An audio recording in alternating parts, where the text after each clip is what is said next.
In our last couple of videos, we learned how to simplify expressions, which basically meant combining like terms and making the problem look nicer. In general, with those kind of problems, we weren't able to actually say what the variable was equal to because we weren't given enough information. On these problems that you're going to be seeing in our next video here, we're not dealing with expressions anymore, but instead we're dealing with equations. And an equation is still a mathematical sentence like an expression, but the big difference here, equation, it even has the word equal kind of inside of it there.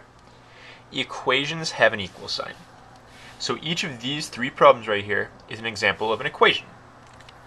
Now, when you're asked to solve each equation, you're basically asked to say what the variable in the problem is equal to. What is that variable, like in this first problem here, what is that x actually equal? Once you have an equal sign in the problem, it's possible to know for sure what it has to be. Otherwise, it's not going to be right. So, on my first problem here, first of all, just so you guys can kind of get an idea for what we're going for, if you kind of think about it, maybe you try different numbers, guess and check basically, it turns out that x equals 5 is the answer to this problem. Because if you plug in a 5 for x, we get 4 times 5 minus 3. That's going to be 20 minus 3, which does equal 17. It worked out. So our answer is x equals 5. The question becomes, though, how do you figure that out instead of just randomly guessing things? And the answer to that problem actually relates back to PEMDAS and using order of operations. When you solve an equation in general, you use PEMDAS. Please excuse my dear Aunt Sally, or however you learned it, right here. And when you do order of operations problems, you work your way down PEMDAS. You start with parentheses, then you do your exponents, and so on. When you solve an equation, you're trying to reverse what happened in the problem. So you're going to start down here on PEMDAS and work your way back up. So we're going to be doing reverse PEMDAS when we do these problems, solving for a variable.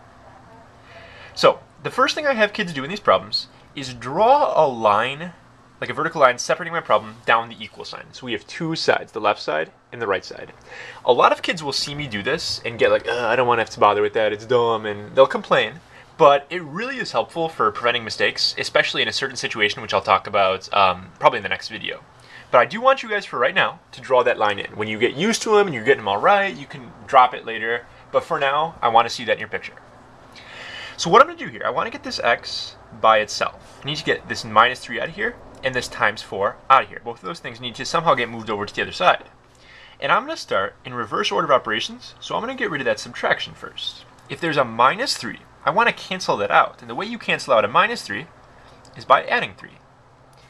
If you do it on one side of your problem, though, you have to do it on the other side. So if I do a plus 3 on the left, I'm going to be doing a plus 3 on the right as well. So now I'm going to see what happens when I did that. The minus 3 and plus 3 cancel each other out, because minus 3 plus 3 is just plus 0. Goes away. All that's left on this side is my 4x. Equals sign still there. 17 plus 3 is going to be 20. So I need to solve this for x, which means getting rid of this 4. You have to ask yourself, how is 4 attached to x? And in this problem, that means 4 times x. Well, to cancel out multiplication, we're going to divide by 4. You want to do the opposite, to cancel out the stuff with the variable. So on this problem here then, we divide both sides by 4. My 4's on the left side slash each other out, like they go away. And on the right side, all I have to do is 20 divided by 4. So here I get x, 20 divided by 4 is 5, which is my answer. So this may have seemed like a lot of work, but the problems do get a lot faster with time and with practice. So we're going to try out 2 more in this video, and I want you to go ahead and see if you can figure them out for yourselves. So if you want to, you can pause the video and see what happens, but I'm going to walk through them right now. So next up, I need to get x by itself in my second problem. So I have 10 minus 6x equals negative 12. First thing I'm going to do is draw my line down the middle of the problem, splitting it into 2 parts. I need to get x by itself, and right now this 10 and this minus 6 are kind of messing that up for me. They're stopping x from being by itself.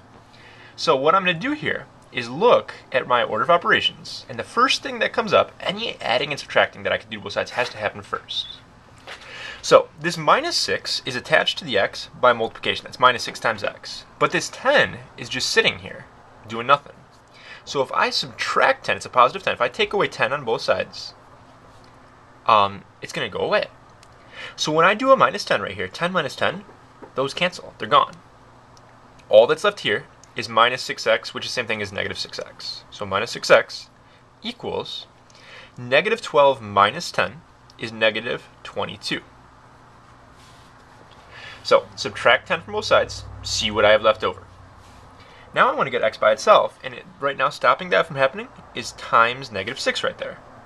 Well, to cancel out times negative 6, I'm going to divide by negative 6 all at once, because if you do negative 6 divided by negative 6, they're going to cancel.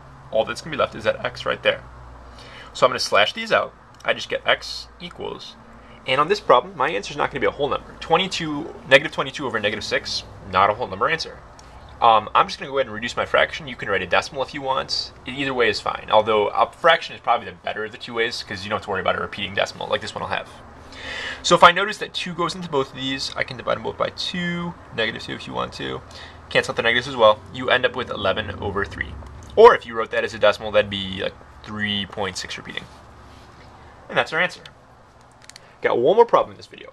And on a third one right here, it looks scarier than it actually is. Kids will see this problem and they will freak out and be like, I don't know how to do that anymore. But it works the same way. You want to get m by itself. Different variable, same sort of deal. We have a divided by 4 and a plus 2. The first thing we're going to cancel out is the addition. We're going to get rid of that plus 2. And we do that by subtracting 2. So minus 2 on both sides. These are going to cross out. All that's left over here is m over 4. And 1 minus 2 is negative 1.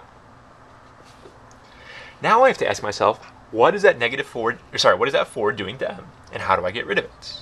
It's m divided by 4. Well, the way you cancel out division is by multiplying. So I'm going to do times 4 on both sides of my problem. Times 4 divided by 4 are going to go away. They're just going to cancel. So I get m equals negative 1 times 4 is negative 4. And that's my answer.